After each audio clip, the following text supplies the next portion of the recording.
Hi everyone, this is Holly. I haven't participated in the Soap Challenge Club in several months, so I decided to try one of the tutorials I missed called the Kiss Pour technique. The guest instructor for this technique was Joanne Watkins of Nature's Potion Handmade Soap. Joanne is both a soap maker and an artist, and she used an acrylic paint pouring technique to come up with the Kiss Pour. Joanne was also the guest instructor for the Dirty Fluid Pour Challenge, which was based on another acrylic paint pouring technique. Be sure to check out the description box below where you'll find links to Joanne's beautiful soaps and information on participating in the Soap Challenge or purchasing past tutorials. If you're interested, I did use one of my own recipes for this soap, so I'll include it at the end of the video entered into a soap calculator. Be sure to protect your skin and eyes when making soap, and as always, you'll find links below on lye safety and beginner soap making. For my colors, I chose a very simple palette of orange, black, and white. I prepared orange eyelid clay by hydrating it with just enough water to make it fluid. I usually like to hydrate my clays ahead of time so they incorporate more easily later without too much blending. For my black colorant, I mixed some activated charcoal with sunflower oil. And for the white colorant, I prepared some water-soluble titanium dioxide by dissolving it in warm water.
I only used the blender for a short amount of time, just to get the oils and lye mixed well enough to divide into containers.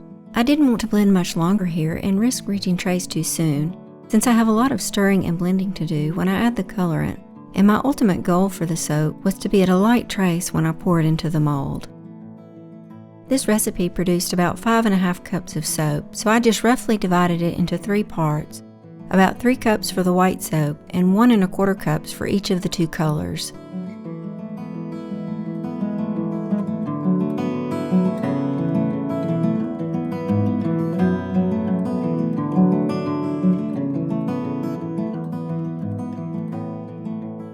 To create the black soap, I added 1 teaspoon of the activated charcoal oil per cup of soap. I just used my mini blender here since it works well on smaller quantities of soap, especially when I'm trying to avoid accelerating trace. Because I blended the soap earlier, it really didn't take too much before I noticed that it was already at the emulsion phase. For the orange soap, I added the hydrated orange clay at a rate of 1 teaspoon per cup of soap.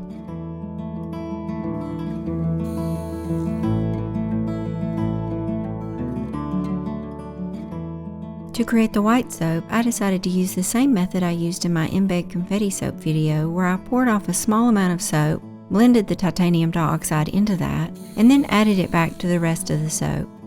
This method worked really well. I had no issues with the soap tracing too fast, and there were no white specks in the finished soap. I continued to stir the soap for a few minutes until I detected a very light trace when I drizzled the soap back onto itself, and a thin line would stand on top and then quickly sink back in.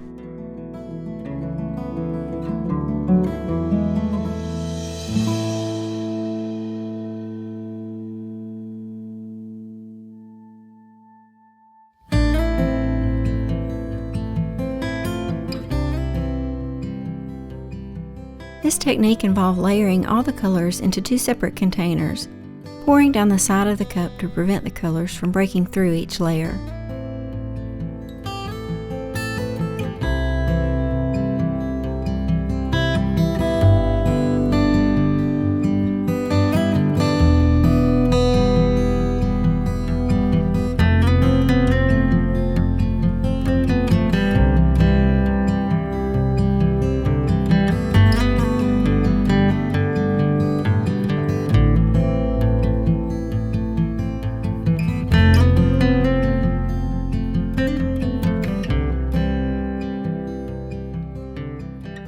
Following Joanne's instructions for this technique, as I pour the soap, I tried to hold one spout below the other so the soap would combine or kiss and fall into the mold together, creating wispy lines.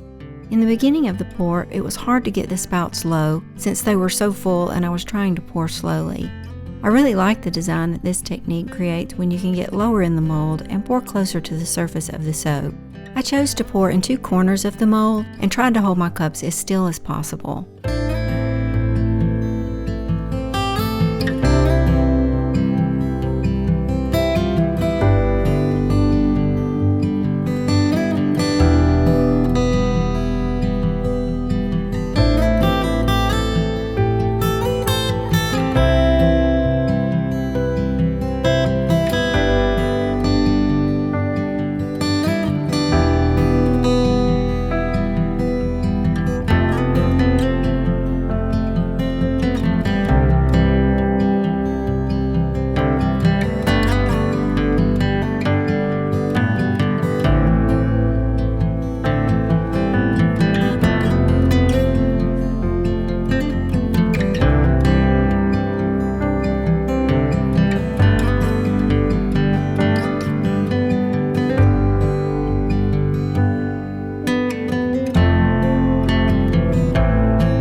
I used a warm oven to make sure the soap went through gel phase.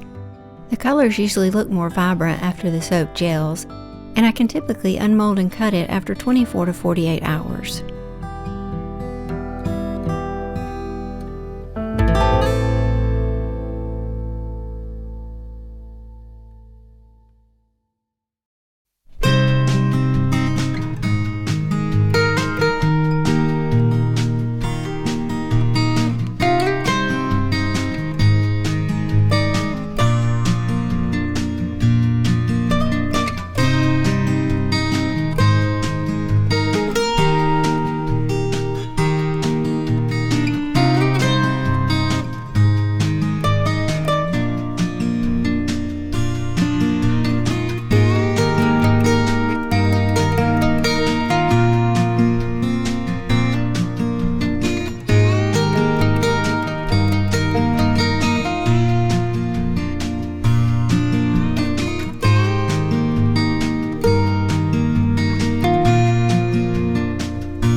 Since this is a cold process soap, I left the top of lye set to sodium hydroxide, or NaOH.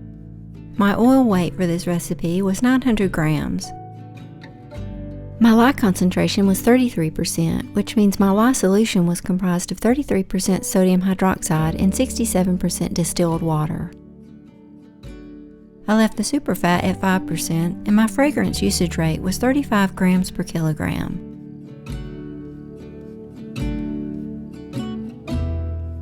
This recipe contains 55% liquid oils and 45% solid oils. It worked really well for this technique. The only thing I might change next time is using a little less water by setting my lye concentration to 35% instead of 33%. This would hopefully allow me to cut the soap a bit sooner. Thank you so much for watching, and I hope you found something useful here to help you in your soap making.